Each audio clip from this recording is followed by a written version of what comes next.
This thing you see on my face is not a dead animal. It's my sorry attempt at growing a beard. My two lovely counterparts, Doug Maurice and Bill Landis, have wonderful beards. I have nothing. Your mustache is better than mine. I'm good at muzzy. I'm shaving it. This is it. So when we do the post-game video for the Indiana game, when we find out whether these predictions are true, my face will be nicely looking. So here we go. What you've been waiting for all week, our Ohio State-Indiana predictions, and I'm awkward. It's always confusing to people because they can't see anything on your face that they don't know. Okay, so I'm making my pick? Yeah. Ohio State 40, Indiana 24, which is quite a bit under the 34.5-point spread. I think Indiana could scare Ohio State. Indiana, which hasn't won a game in the Big Ten and is on its third-string quarterback, has a great running back in Tevin Coleman. Ohio State's been a little loose with the ball.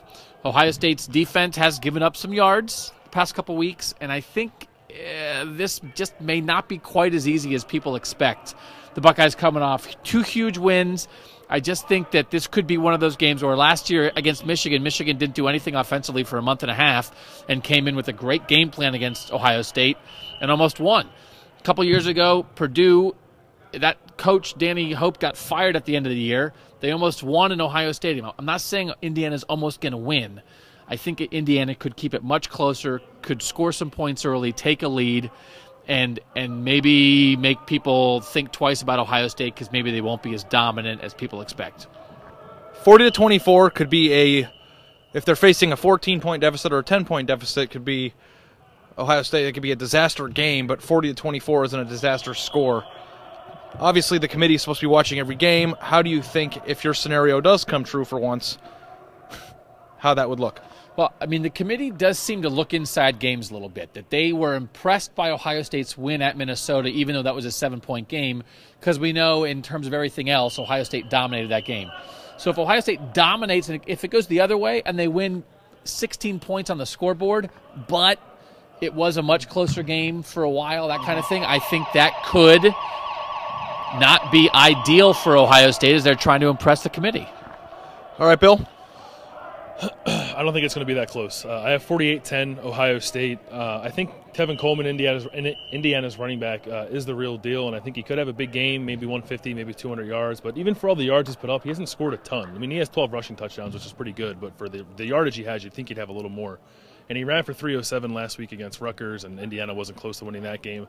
So I just can't believe that this offense is capable of keeping it even as close as Doug thinks it's going to be. And Indiana's defense has been statistically one of the worst in the country this season. So even if Ohio State puts it on the ground like they did against Minnesota and kept that game close, I think even if they do that this week, I just don't know if Indiana with Xander Diamont being overwhelmed, the quarterback, is capable of taking advantage of those miscues. I'm going blowout too. 34.5-point spread. I think Indiana's capable of scoring a touchdown or two. I'll go 51-13 for all the same reasons that you did. I just think Ohio State overmatches them in every aspect of the game, and I understand that. I understand what you're saying. You know, a long touchdown. I mean, Ohio State has given up big plays to bad teams. I think Ohio State might do that, but they'll be able to endure it and just overpower them and run to that score. So from inside the Woody Hayes Athletic Center, we're coming live. Not live.